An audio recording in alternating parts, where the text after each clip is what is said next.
Que el Señor les bendiga en esta mañana. Estamos nuevamente aquí para hacer un estudio sobre la palabra del Señor y estamos llevando este estudio de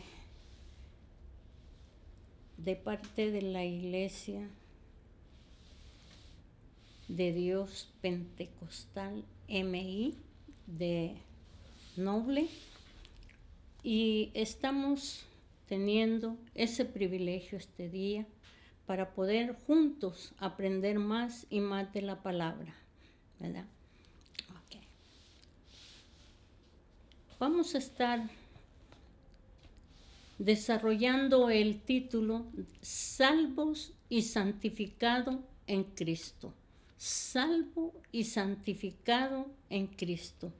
Y para poder estudiar este título, tenemos que buscar en Primera de Pedro 1, y vamos a estar leyendo del 13 al 17. Si usted quiere, busque su Biblia y junto conmigo leamos este pasaje de la palabra de Dios. Dice así, Primera de Pedro 1:13. Por tanto, ceñid los lomos de vuestro entendimiento, sed sobrios y esperad por completo en la gracia que se os traerá cuando Jesucristo sea manifestado. Como hijos obedientes, no os conforméis a los deseos que antes tenías, estando en vuestra ignorancia, sino como aquel que os llamó es santo, sed también vosotros santos en toda vuestra manera de vivir, porque escrito está, sed santos porque yo soy santo. Y si invocáis por Padre a aquel que sin acepción de personas juzga según la obra de cada uno, conducíos en temor todo el tiempo de vuestra peregrinación. Señor, en este momento, Padre eterno, vengo ante su presencia en el nombre de Cristo Jesús, rogando, Señor, que cada persona que esté bajo el timbre de mi voz, aquellas personas que estarán escuchando, Señor, que puedan entender lo que vamos a hablar y atesorarlo en sus corazones. Se lo pido, se lo ruego, Señor, que sea su Santo Espíritu dirigiendo este estudio. Amén y amén. Decíamos, salvo y santificado en Cristo. Este estudio tiene por objetivo que nosotros comprendamos qué es ceñir los lomos del entendimiento.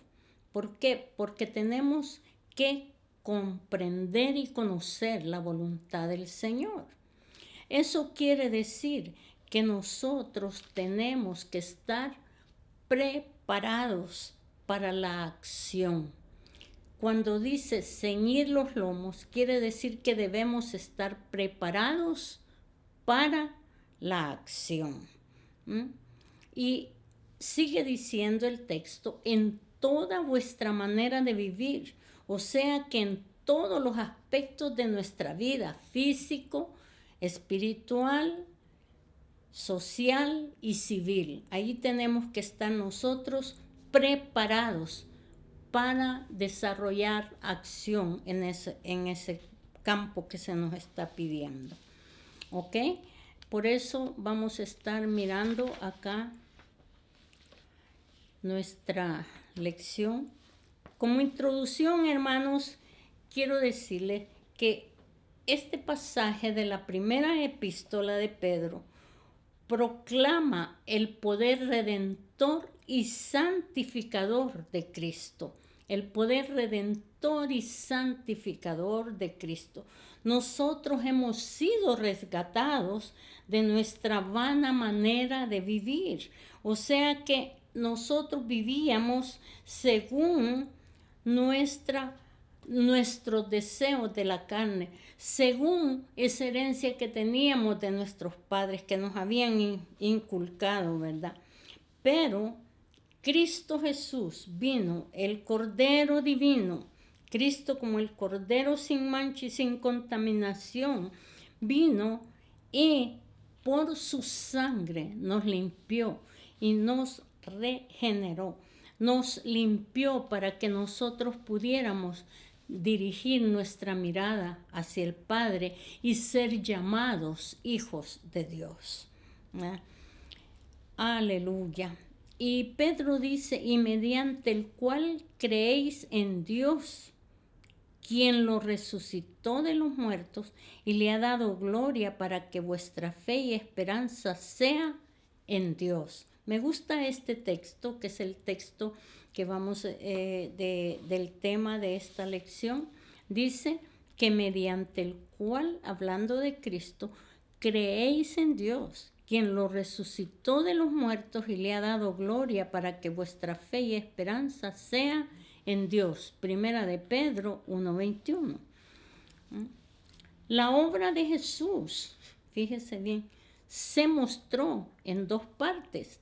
Primero, Él entregó su vida por el mundo pecador. Y el Cordero de Dios que quita el pecado del mundo, dijo Juan 1:29. Pero también Él se entregó, Él dio su vida, pero también resucitó de los muertos para darnos vida eterna. Primera de Corintios 15, 20 y 22 nos está hablando de ese tema.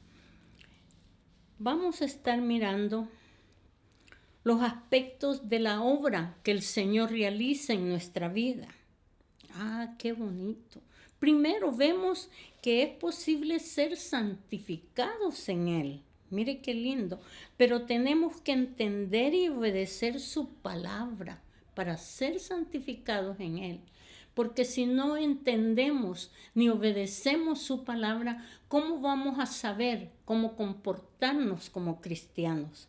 No se puede si nosotros no podemos entender la palabra. Segundo, se nos manda a poner nuestra confianza en su sacrificio, ese sacrificio personal de nuestro Señor Jesús, en su sangre preciosa, la que nos limpia de todo pecado.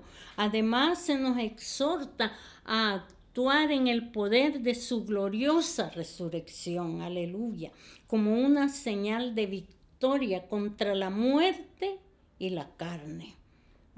Finalmente, se nos hace hincapié en que Él espera, nuestro Dios espera que vivamos en el poder de su resurrección. Es a través de la resurrección de Cristo que nosotros adquirimos ese poder para como cristianos comportarnos en este mundo, para no volver a lo que éramos antes, sino que nosotros tenemos que buscar, caminar en esa obra redentora que el Señor hizo, en ese poder que el Señor nos da a través de su resurrección, porque nosotros estábamos muertos al pecado, pero vino el Señor y resucitó y nos dio vida a nosotros a través de su resurrección. Aleluya. El cristiano se distingue de los demás por su amor entrañable a sus hermanos. También se produce en su vida el fruto del Espíritu, el cual es cultivado a base de la palabra. Todo esto es una introducción de lo que vamos a estar mirando esta noche. Como primer punto dijimos, ¿cómo hacer para que la gracia de Jesús obre en nosotros? Es una pregunta y vamos a estarla contestando según la palabra de Dios. En Primera de Pedro 1, del 13 al 17 que leímos, allí vamos a estar encontrando esta respuesta. ¿Cómo hacer para que la gracia de Jesús obre en nosotros? ¿Verdad? Y vamos a estar mirando un subtítulo que es ser entendidos, sobrios y obedientes. Esas tres cosas nos ayudan para hacer que la gracia de Jesús obre en nosotros. Esta exhortación del apóstol Pedro a los cristianos, ¿verdad?, empieza con la expresión idiomática, ceñid los lomos. Mire, ceñid los lomos, ¿de dónde? De vuestro entendimiento. Dijimos que ceñir los lomos es estar preparados para la acción. Entonces nosotros necesitamos que nuestro entendimiento esté preparado para accionar. Fíjese bien, ¿m? Para poder accionar. Así era una frase que decían los del cercano oriente. Esa gente decía, ciñase los lomos. Y aquí a veces hay dichos que dice la gente, ¿verdad? Como cíñete los pantalones, amárrate bien los pantalones, cuando quieren decir prepárate, ¿verdad? Pero el Señor nos está diciendo en esta forma mejor, más bonita, ¿verdad? Ceñir los lomos. Pedro quería advertir a sus lectores que el tema que empezaba a tratar no solo era de gran importancia, fíjese, sino también de extrema urgencia. Cuando Él está hablando de santificarnos a través de Cristo, ese era un tema de urgencia, de gran importancia, pero urgía, tenía que ser ya. Desde que el cristiano, desde que el hombre y la mujer vienen a Cristo, tienen que empezar a tratar, ¿verdad?, con este tema de santificación. ¿Por qué? Porque yo sé que no es una cosa fácil, ¿verdad? Pero sí tiene que ser guiado por el entendimiento, lo que el Señor está hablando. Si tú entiendes lo que estás haciendo, si tú entiendes que fuiste liberado por Cristo del pecado, que todo pecado fue quitado de ti, fuimos lavados con la sangre de Cristo. Si nosotros entendemos eso, lo que sigue es tratar de santificarnos. Es una obra que el Espíritu Santo realiza en el creyente sobre la base de la palabra de Dios. Mire, o sea que si nosotros no estudiamos la palabra, si nosotros no comprendemos la palabra, no nos preocupamos por buscar de la palabra de Dios, nunca vamos a poder saber qué es santificarnos, porque es la palabra de Dios la que nos ayuda. Ella nos exhorta, ella nos ayuda. También nos dice que tenemos que ser sobrios, es decir, que tenemos que ejercer nuestro dominio propio. ¿En qué manera? En toda manera que procedamos, tener dominio propio. La sobriedad es algo que el cristiano adquiere en la medida, fíjese bien, que pueda esperar por completo en la gracia de Dios. ¿Y cómo es eso? Para esperar en la gracia de Dios, tenemos que llenar nuestro corazón de paz, estar sobrios, estar tranquilos. Cuando nosotros estamos tranquilos, podemos pensar. Cuando nuestro pensamiento está fuera de pensamientos que están allá en el mundo, nosotros podemos permitirle al Espíritu Santo que llegue y llene nuestros pensamientos con esa sobriedad que Dios quiere que tengamos. El entendimiento, la sobriedad y la paz son elementos de suprema importancia. ¿Por qué? Cuando se habla del proceso de santificación y la vida de santidad en Cristo, fíjese bien, el entendimiento es la puerta por la que entra al corazón del creyente la enseñanza de la palabra de Dios. Abrimos nuestro corazón. ¿Por qué digo nuestro corazón? Porque no solamente tiene que llegar aquí la palabra, no solamente vamos a llenar nuestra mente de palabra, tiene que bajar al corazón, porque de lo que tiene el corazón habla la boca. Si nosotros solo lo tenemos aquí, solo lo vamos a usar como una teoría, solo vamos a usar la palabra de Dios como algo que sabe. Ah, qué bonito, cuánto sabe.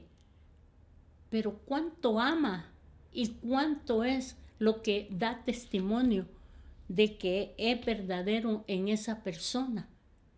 Esa es la cosa. Nosotros tenemos que dar, fíjese, nosotros tenemos que dar ese ejemplo, tenemos que sacar de adentro de nosotros lo que el Espíritu Santo nos pone en nuestro corazón para que pueda estar allí, ¿verdad?, guardadito y esperando el momento de poder salir, como un tesoro que tenemos para las emergencias. A veces la palabra nos sustenta, nos llena a nosotros, pero hay personas que nos buscan, hay personas que quieren saber de Dios, pero como no tenemos nada guardado, no tenemos nada para dar. Si usted no tiene nada guardado, ¿qué va a dar cuando le soliciten algo? Es lo mismo con la palabra de Dios. La sobriedad es un estado que se alcanza con la madurez, la comprensión y sobre todo el dominio propio. No podemos ceder a los impulsos de la carne. Aleluya, aleluya. Si nota claramente que está hablando Pedro a los gentiles, ¿verdad? Él está hablando a los gentiles en estos versículos, porque ellos no tenían una norma de vida según la voluntad de Dios, sino que ellos vivían según sus costumbres paganas. ¿Por qué? Porque el pueblo de Israel se había apartado de Dios. Esa gente estaba viviendo como los demás pueblos paganos. ¿Por qué? Porque ellos habían dejado a un lado lo que les había enseñado. Ellos habían dejado a un lado lo que habían aprendido como pueblo de Dios. Por eso Pedro los está hablando a ellos. Y qué bueno, porque la palabra de Dios es para ayer, para hoy y para más adelante, para el futuro también. Entonces, esta palabra hoy viene a hablarnos a nosotros, viene a hacernos entender y comprender lo que Dios quiere de nosotros a través de esta palabra que escribió el apóstol Pedro. También tenemos que reconocer la santidad de Dios y conducirnos con temor.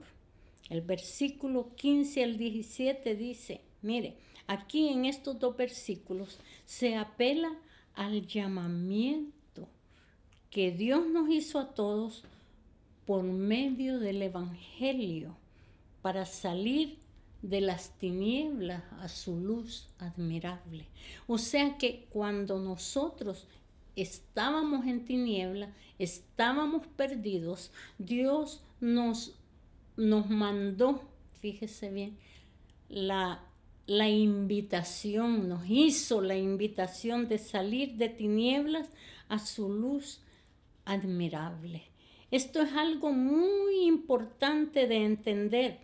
¿Por qué? Porque el que nos llamó, fíjese, aquel que nos llamó a salir de las tinieblas a su luz, es santo.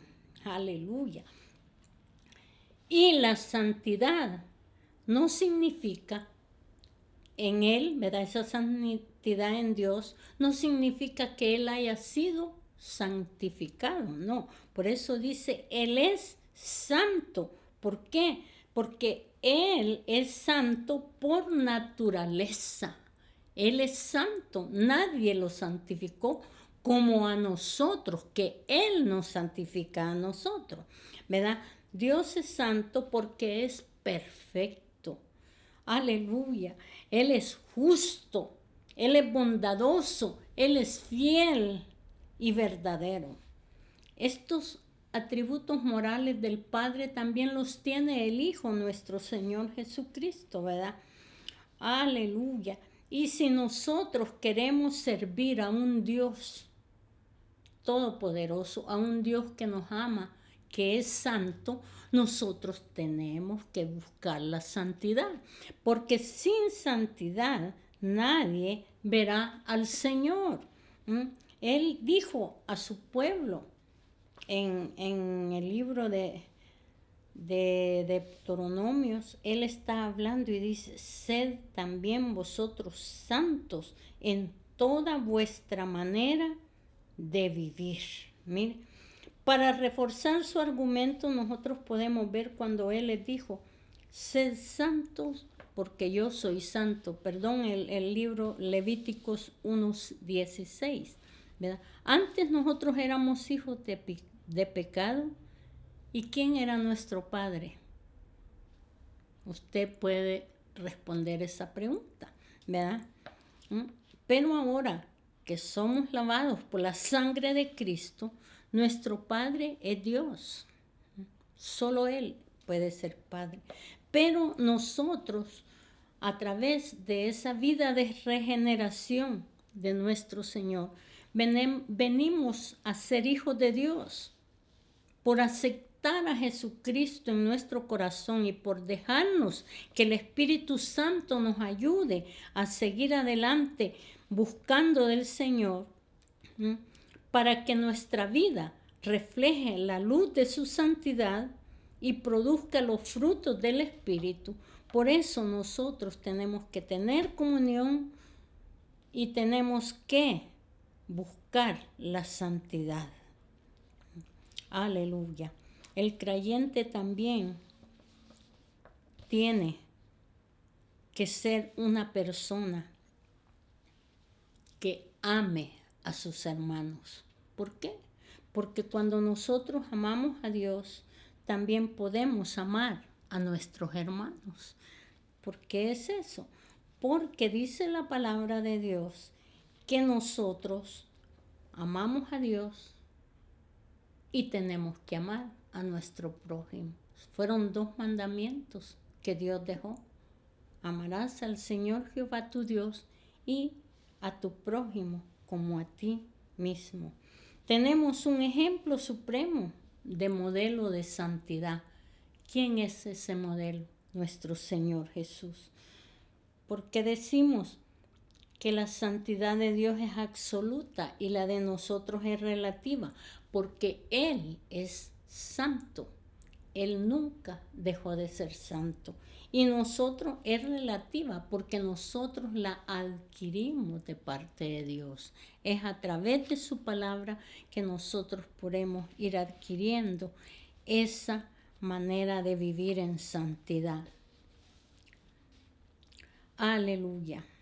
Dice también que nos resgató del pecado con su sangre preciosa. Mire qué bonito. El Señor nos resgató. Él pagó el rescate, pero no lo pagó con oro ni plata, ¿verdad? Porque antes así era como se pagaba un rescate. A la gente que estaba esclava o gente que debía, ellos los resgataban por medio de plata y por oro. Pero Jesús no nos resgató con oro ni plata, sino que Él entregó su vida como una ofrenda suficiente, como una ofrenda suficiente. Así pagó el Señor. Él pagó el valor para pagar el precio de la salvación nuestra.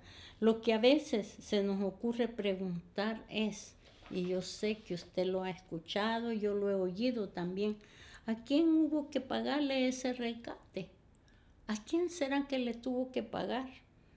Y hay gente que se creen muy inteligentes y vienen y dicen, pues que el que demandaba el rescate para dejar libre al ser humano era el diablo, dice la gente. Y no tienen fíjese bien, ninguna prueba en que apoyarse para que atribuyan a Satanás el derecho de ser dueño y poseedor del hombre. No, el Señor no vino a pagarle al diablo, porque él no era dueño de nada. Él había robado, él había hurtado el derecho del hombre cuando le hizo caer en pecado en el jardín del Edén. Allí fue, ¿qué fue lo que lo derrotó al hombre? El pecado. O sea que era el pecado el que había hecho que esa enemistad con Dios. Estábamos enemistados con el Padre por la desobediencia, por lo que nosotros habíamos hecho, ¿verdad? Por lo que la humanidad había pecado y defraudado a Dios. Por eso Dios dice en la Biblia que Dios se arrepintió, Jehová dice, de haber hecho al hombre en la tierra y le dolió en su corazón. Génesis 6:6. Sabemos también que Dios es juez justo, fíjese bien. Y Dios está airado contra el impío todos los días, dice el Salmo 7:11. Él está airado con el impío, con el que comete impiedad, con el que no valora lo que Dios ha hecho de mandar a su Hijo para ser salvo, para que su Hijo lo resgate del pecado. Entonces, por eso Dios está enojado. Y eso era lo que a Dios lo tenía en contra del hombre.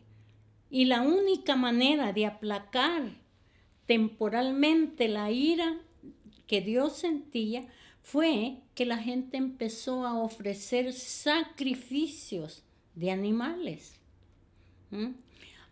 Cuando cometían pecado y iban y ofrecían los animales según la cantidad del pecado que habían cometido. Y así era hasta que un día el Señor se molestó y dijo, ya no quiero sacrificios de animales, quiero obediencia. Pero llegó el momento ese de en que Él ya no quiso más sacrificios. Por eso Dios envió a su Hijo como el Cordero de Dios que quita el pecado del mundo. Juan 1:29. Mire qué lindo. Nadie podía quitar ese pecado que estuviera presente allí y que Dios no quería ni verlo, porque Él no ve el pecado. Entonces, ¿quién era el único que podía resgatar a la humanidad? Era Jesucristo, su Hijo Jesús. De manera que el resgate de Cristo debe de ser considerado, fíjese bien, más como una ofrenda y no como un pago. Porque con una sola ofrenda hizo perfecto para siempre a los santificados, dice Hebreos 10:14. Esta prueba perfecta fue lo único que satisfizo la ira de Dios. Aleluya. Fue solamente eso. ¿Por qué? Porque ya el Señor miró ese sacrificio. Y ahora cuando Él mira a la humanidad, cuando Él mira al hombre, Él mira la sangre de su Hijo, ese sacrificio que Él hizo por todos nosotros. Aleluya. Pero el Espíritu Santo nos dio libertad y nos hizo aptos para ser santificados. Otra cosa. Nos imparte fe y esperanza por su resurrección. ¿Quién nos imparte fe y esperanza por su resurrección? Cristo Jesús, el autor y consumador de la fe. Jesús no solo es el Cordero de Dios sin mancha ni contaminación, que con su propia vida rescató al pecador. Él es también el autor y consumador de la fe. Hebreos 12:2. Pedro declaró en el versículo 1:21 que leímos al principio que es mediante nuestro Señor Jesucristo que nosotros podemos creer en Dios. Ya Jesús había explicado esto cuando dijo, yo soy el camino, la verdad y la vida. Nadie viene al Padre sino por mí. Juan 14:6. Esto significa que el humano necesita una vía de acceso, fíjese bien, a Dios. Un puente que le ayude a pasar de su mundo de pecado e incredulidad al de la gracia y la salvación que Cristo le da. Este medio de acercamiento es Jesús, su encarnación y su relación con los hombres hacen posible, fíjese bien, que los creyentes vayamos a Él y por medio de su obra salvadora, aleluya, de esa obra que Él realizó, nosotros podamos llegar al Padre. No necesitamos otro mediador o otra mediadora como algunas personas nos quieren hacer creer. No. Porque hay un solo Dios y un solo mediador entre Dios y los hombres, Jesucristo, hombre. Nuestra esperanza está basada en su resurrección. Según el apóstol el apóstol Pedro, igual que los demás escritores del Nuevo Testamento, se puede hablar de fe y esperanza, porque hubo alguien que venció el poder del pecado y también el poder de la muerte. Si Jesús no se hubiera levantado victorioso de la tumba, no sería mucho mejor que Moisés, ni Elías, ni Jeremías y todos los profetas. Por eso, cuando los judíos, los musulmanes, los humanistas, fíjese bien, y todos los incrédulos se refieren a Jesús como un gran maestro o un gran profeta, lo que debemos decirle nosotros es que nadie más que Él prometió y cumplió su triunfo total de levantarse con poder y gloria. Solo Jesús lo hizo, lo prometió y lo cumplió. Él está a la diestra del Padre ahora. Él no está en una tumba. Él no está allí donde puede llegar usted. Aquí está la tumba de Jesús. Aquí está Jesús adentro. Ahí están sus huesitos. No. Él está enterito allá con su Padre Celestial. Aleluya. Y ese triunfo que Él tuvo al levantarse con poder y gloria, nadie más lo puede hacer, porque solo Él ascendió al cielo para estar a la diestra del Padre, aleluya, intercediendo por nosotros. Punto número 3. Queremos hablar del punto número 3 y lo vamos a hacer rápido. Dice, lo que se espera que hagan los resgatados y santificados. Dice que tenemos que tener un amor entrañable a los hermanos. La médula espiritual del mensaje de estos dos versículos contiene una enseñanza doble. Mire, la obediencia a la verdad que conduce al amor fraternal no fingido. En esto el apóstol es consistente con lo que enseñó Jesús al referirse al gran mandamiento de la ley. Amarás al Señor tu Dios con todo tu corazón y con toda tu alma y con toda tu mente. Este es el primero y grande mandamiento. Y el segundo es semejante. Amarás a tu prójimo como a ti mismo. De estos dos mandamientos, dijo Jesús, depende toda la ley y los profetas. ¿Cómo podemos amar a Dios a quien no vemos? Si no podemos amar a nuestros hermanos que vemos. Todos los días los vemos. Pero sabía que si el cristiano purifica su alma, mire, ahí está el secreto. Por la obediencia a la verdad mediante el Espíritu de Dios, necesariamente tendrá, fíjese, que demostrarlo por medio de su amor fraternal no fingido. O sea, que si nosotros amamos a Dios en una forma verdadera, entonces es cuando nosotros podemos amar a nuestros semejantes. ¿Por qué? Porque a Dios no lo vemos y lo amamos y estamos dispuestos hasta morir por Él.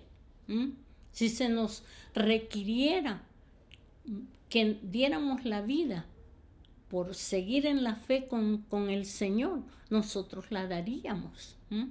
¿Por qué? Porque sabemos que esta vida es pasajera, que si nos quitan esta vida, vamos con Cristo.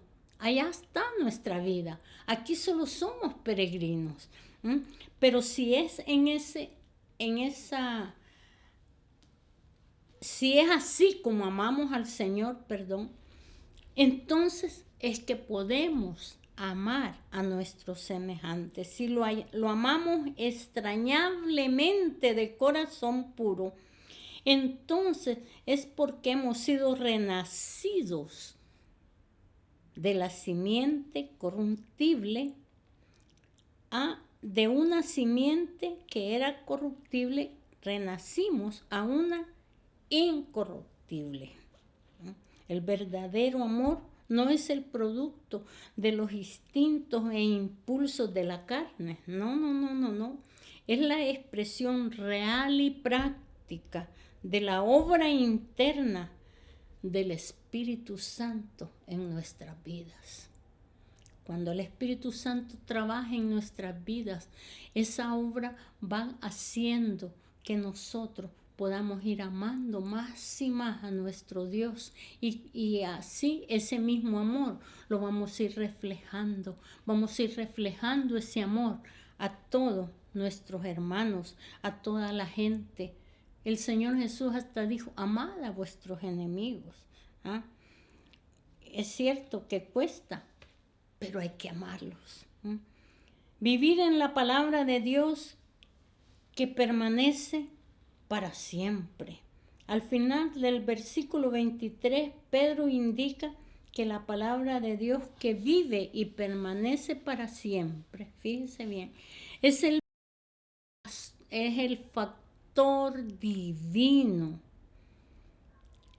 y eficaz que hace posible nuestro renacimiento en Cristo. Si ese acto maravilloso, la vida humana, es ilusoria. Si no lo tenemos, es ilusoria. Pero sin Cristo todo es vano y falso. Si usted oye gente que dice, pero si ese es cristiano y hace esto y esto, eso es una vida vana y falsa porque no está Cristo en su corazón. Ellos anuncian y dicen que tienen a Cristo, pero su comportamiento nos está diciendo lo contrario. No, es mentira. Ellos no tienen a Cristo. Porque si lo tuvieran a Él, su comportamiento fuera diferente. Por eso el apóstol recurre a la metáfora de Isaías 46:8 de la hierba y la flor de la hierba. ¿Por qué? Porque dice que la vida humana es como la hierba, que ahora es, y en la tarde ya se secó, la flor ya se secó, ya es pasajera. Mire, también habla de que somos como el humo, ese humo que se va en el aire, pasajera la vida. Pero si nosotros tenemos nuestra vida puesta en el Señor, si nosotros tenemos nuestra vida con Cristo, la vida de aquí es pasajera, pero tenemos una vida eterna con Él. La obra santificadora del Espíritu Santo desarrolla valores incalculables, fíjese, en el interior del cristiano, igual que esas espigas delgadas que somos los cristianos santificados. Quiero leerles un ejemplo que tengo acá, que dice que se cuenta de un hombre que caminaba con su pequeño hijo por sus trigales, ya cerca del tiempo de la cosecha. El niño le pregunta: papá, ¿no es verdad que las espigas altas y relucientes son mejores que las inclinadas que casi se están doblando? No, hijo mío, le dijo el granjero. Lo que tú ves erguidas y relucientes están así porque no pesan nada, no tienen grano. Las llenas se ven doblegadas por el peso del trigo, las vanas se ven altas, pero carecen de valor. Mire qué ejemplo más bonito que le dio el Padre. ¿Por qué? Porque el cristiano, cuando es humilde, el cristiano, cuando está lleno de Cristo, de Dios, de su palabra, es una persona que camina, puede caminar doblegada. ¿Por qué? Porque tiene todo ese peso, eso grande que Dios le ha dado. No es vano, no se envanece, no hace las cosas por vanagloria, sino que Él lo hace sabiendo que lo está haciendo para Dios.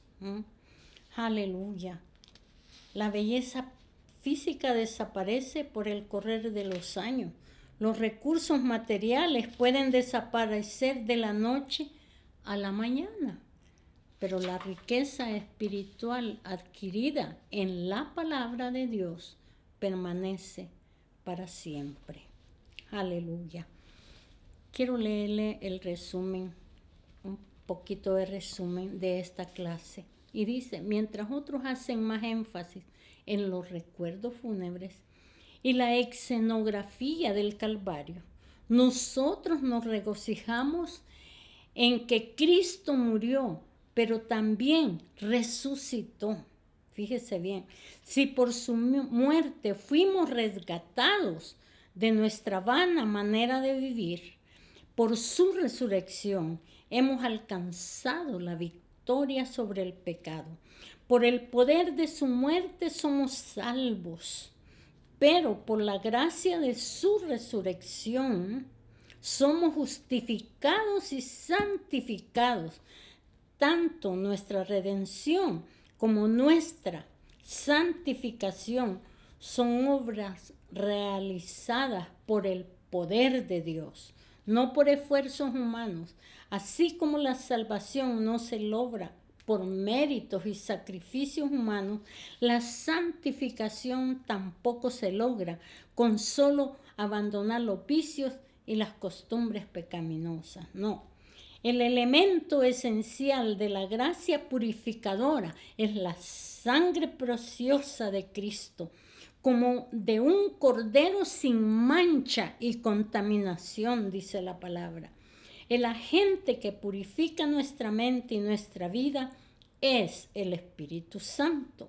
La norma para una vida santificada, recuerde, hermano, es la palabra de Dios que vive y permanece para siempre. Por otro lado, tiene que relucir en nosotros el poder de su resurrección. Vamos a brillar con el poder de su resurrección, por el cual nos ha dado la victoria sobre el poder y la culpa del pecado. Aleluya, glorias sean dadas a Dios. Quiero en este momento hacer una invitación a esas personas que escucharon esta palabra. Si usted siente que está fallándole a Cristo, si usted siente que necesita acercarse más al Señor, necesita más leer la palabra de Dios, necesita más tener ese compañerismo con Dios, yo le invito en este momento a que le diga a Dios: sí, Señor, yo quiero hacerlo. Vamos a orar por usted. Padre celestial divino, en el nombre de Cristo Jesús, yo te pido, Señor, que aquellas personas que han escuchado esta palabra puedan recibirla y guardarla en su corazón. Que si somos cristianos los que hemos escuchado, Señor, que reflexionemos en nuestra vida. Y si hay una persona que no te ha recibido como Señor y Salvador, que lo pueda hacer en este momento. Aleluya. En el nombre de Jesús lo pido, Señor. Amén.